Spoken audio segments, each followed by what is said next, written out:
Ингээд яг ерөөс энэ чинь юм бол бид нар нэг зүйлийг ойлгох хэрэгтэй. Социалист нийгмээс бид нар бол социализмын дараах нийгэм. Тийм үү? Социализмыг баяртай гэсэн. За өнөөдөр бол бид нар капиталист нийгэмд амьдарч байгаа. Тэр капиталист нийгэм чинь өөрөө зах зээлийн эдийн засаг тулгуурласан. Өөрөө бие хувь одсон. Тийм үү? Чухал хувьгаа бол хувь одсон. Тийм онол дээр тулгуурладаг ийм нийгэмчтэй капиталист нийгэм. Манай бидний нөгөө хуучин хүүхэд насны социалист нийгэм бол хамтдаа тийм үү? Найзгаа ядарчнаагаа заавал авч явдаг, тусалдаг тийм нийгэм. Тийм. Хувь оддоггүй тийм нийгэм.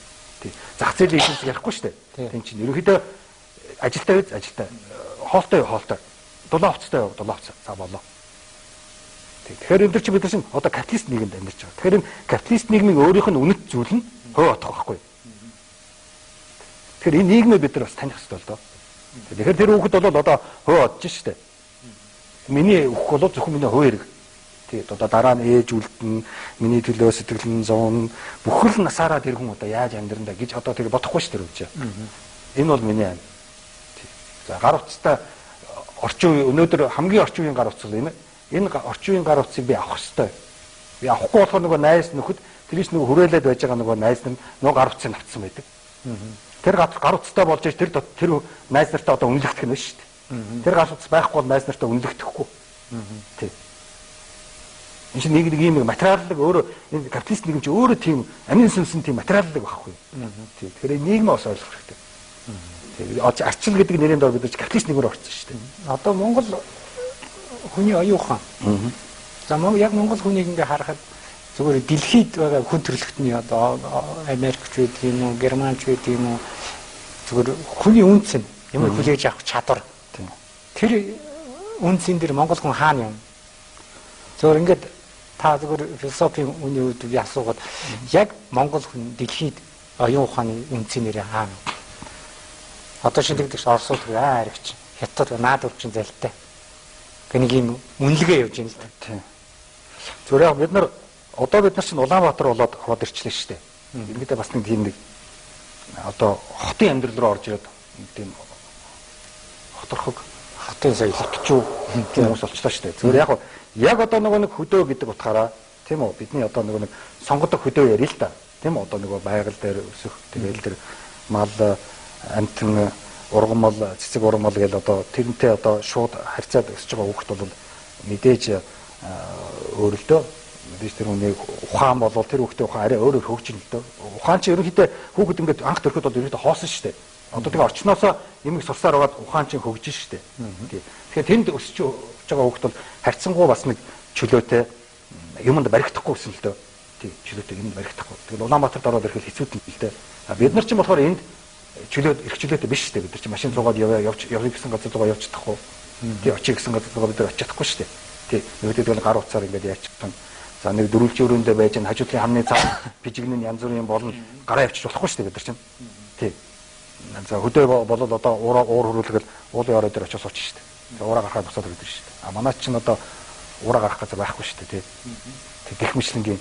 Тэгэхээр иймэрхүү ялгаанууд бий л дээ.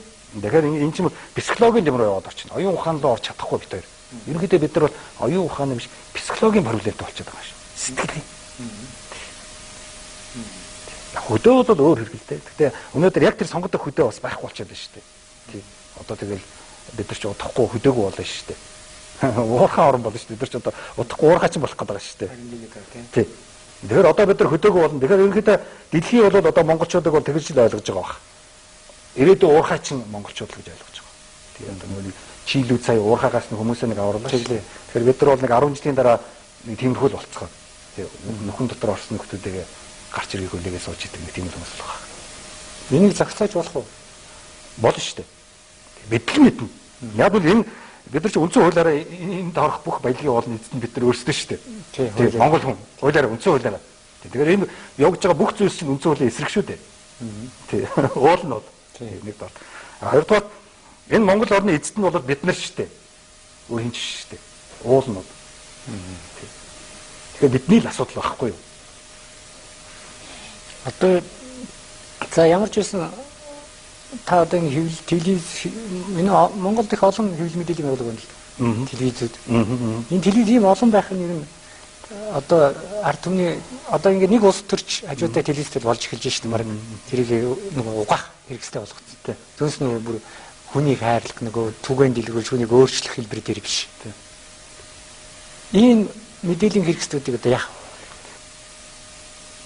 Тэгээ эдгээр болохоор чинь яг хуулийн мэдээллийн хэрэгсэл гэж хэлэхэд хэцүү л дээ. Тэгээ одоо уул нь хуулийн мэдээллийн хэрэгслүүд чадварлагаараа, мэдлэгээрээ нэвтрүүлж байгаа нэвтрүүлгийнхаа одоо чанар юу байдгийг тийм үү? Хүмүүс төрж байгаа тэр байдлаараа одоо тийм үү? Амьдрахын цаашаа амьдраад амьдрахгүй ингээд уул нь ийм одоо эволюцийн тийм юу явагдах хэрэгтэй да. Шалгарал явагдах хэрэгтэй. А гэтэл манай чинь цаанаас нь зориудаар мөнгөөр тэжээгээд чаддаггүй ч гэсэн юу ч чадахгүй ч гэсэн мөнгөөр тэжээгээд байлгаад байна шүү дээ. Тийм. Арай дэндүү нэвтрүүлэх гэсэн тэгэл телевизээр тийм үү? Явж л байна шүү дээ. Яг л цаанаас мөнгөний төлөвцсөн учраас. Тэгэхээр манад ямарваа нэгэн байдлаар хэвлэл мэдээллийн бас нэг хууль гарах хэрэгтэй л доо. Нэг хууль гарсан л та байдаг. Тэрийн тэгэл уул нь бол тийм хуулиар бас нэг моралаар тийм үү? Эсвэл нэг ёс суртахуунаар иймэрхүү нэг үнэлгээнүүд гарч ирэх хэрэгтэй л доо. Манай чинь бас нэг ёс суртахууны үнэлгээнүүд явагдахгүй байна л да. Зөвхөн хууль гэдэг байгаа. Уул нь хуулиас гадуур ёс суртахууны үнэлгээнүүд байх хэрэгтэй л доо. Хэвлэл мэдээллийн этик энэ гэдэг юм байх хэрэгтэй л доо. Тийм. Уул нь олон улсын юунд бол байдаг шүү дээ. Европ энтерд бол хэвлэл мэдээллийн этик гэж байгаа шүү дээ. Тэр этикийн хороогоор ороод зөвшөөрөгдөхгүй. За тэгэл одоо энэ гарч байгаа хүүхэд насны биш нэвтрүүлгүүд маш их гарч байна. Тийм ээ манайхан чинь жоохноосоо өксүүлэл тэгэл одоо тарих гэмтэхээр нэвтрүүлгүүд үзэж шүү дээ. Тарихны том гэмтэл авч шүү дээ хүүхдүүд. Тий. Ерөөсөө маш том гэмтэл авч. Тэгэхээр энэ оюуны гэмтэл гэдэг бол ер нь засагдахгүй шүү дээ. Тэгээд нэг хөлөө уурцсан байхад тэгэл гэмтэлд очиод шохоод болоод тэгэл идэгрэн шүү дээ. Энд гэмтэл авцсан болов л шүү дээ. Одоо идэрэхгүй шүү. Идэрэхгүй. Энэ улс төрч зүйлүүд нэг тэр орны жишгээр хөгжиж जैन. Тэр орны жишгийг авчирчвал тэгж хөгжинэ гэж ярих боллоо л та. Нөхдүүд Монгол ер нь тэгж хөгжих ёстой юм уу? Яг өөрийнхөө одоо шинэ яга таныг өрөөд та Монголыг хөгжүүлэх юм бичээд ороод ирвэл чадах уу? Баргалж одоо дорол хийн штэ. Маргааш өглөө ороод ирнэ. 21 дугаар зууны Монгол. Одоо тийм одоо хүндтэй даалгавнаад ирэх юм болов тий. Гэхдээ ер нь та яг өөрөө шинэ одоо би Монголыг ингэмээр байна гэдээ орж үзүү. Хэлж үзсэн юм тохиолдлууд байд юм ба. Яг мэдхгүй намайг хинч дуудаагүй. Өөрөө олчвол би өөрөө хийчихсэн. Тэгэхээр эдгээр судалгаа их байгаа юм да. Би бол ингэж боддог байхгүй. Ер нь миний хувийн зүгээр энэ Монголд яг одоо 76 гишүүн байна уу 80 байна уу 300 байна хамаагүй дүүрчиг. Тэгэхдээ яг энэ өөр мэдрэмжтэй хүмүүсийг цуглуулдаг тийм хайрцагтай юм биш үү? Өндөр цалин өсгөж. За ард түмний дундуур гаргаад ачаал за яах та нар боловсруул худалдаа тавьчих. Тэр нь яг нийт одоо Монгол хүний төлөө тий хөгжлийн төлөө байж байна. Тэгэхээр одоо энэ ерөөсөө энэ Монгол хөгжснөөс хойш би л мэдэхгүй энэ нийслэл хот маань хөгжиж ял гэдэг. Жилийн жилдлээ ярьлаа л. Одоо хүрээний соёл гэж нэрлээл нэг юм явахын замаа засаад энэ их өндөр байшингууд ер нь хөгжил үнэ. Гэрэлтэй хот энэ. Тийм. Гэтэл хүн тэнд нустаад идэв. Тийм. Хүний амьдрал тусдаад байгаа юм л да. Тийм. Тэр өөрөлд одоо машин явуулах гэхлээр чинь тэр гудамжаар хүн явж чадхаа болчихно гэсэн үг шүү дээ. Тийм. Тэгэхээр машин явах тоолонд л тэр гудамж устна гэсэн үг шүү дээ. Тэгээ яа ер нь бол яг яриул тэгэл маш их том сэдвүүд орчуулдаа ер нь бол хот гэдэг зүйлийг бид нар бас ойлгох хэрэгтэй л дээ. Одоо янз бүрийн орнуудад бол мэдэн шүү дээ. Шууд л машин зам дээр юм уу шууд явган хүний гудамжинд ширээ сандал тавиал 5-6 гараа ширээ сандлаа тавиал хоолунд идээл цаймаа уугаал пими уугаас уучдаг шүү дээ. Тийм үү? Өөрөөр одоо хот гэдэг чинь тийм л зүйл байх хэрэгтэй байхгүй юу? Тийм ээ? Үүрээр бид нар ширээ сандалтай гарч ирээл гудамжинд тавиал юм хүм яриад чөлөөтэй. Тэр чинь өөрөөр бид нар тэнд чинь амьдарч шүү дээ. Тийм биз дээ. Хот гэдэг чинь зүгээр нэг тийм одоо багцаал биш шүү дээ. Энэ чинь бидний амьдрал явагдаж шүү дээ. Эндээ үхэн шүү дээ. Тийм. Эндээ хөгшрөн. Тийм үү. Тэгэхээр эн чинь бид нар амьсгалж байгаа. Хоол идэж, хүнтэй харьцаж. Бүхэл амьдрал энэ Улаанбаатар дотор явагдаж шүү дээ. Тэгэхээр энийг чинь амьдрал гэж хэлэхэд хэцүү болчиход байгаа юм л да. Тэгэхээр бид нар хот дотор ерөнхийдөө нэг тийм нэг юу гэдгийг нэг буудалчихсан хүмүүс аахгүй юу? Тийм. Энэ байшингууд дотор л хүмүүс дандаа буудлаа л байж байгаа байхгүй юу? Нэг одоо ингээд удахгүй ингээд явах гэж байгаа.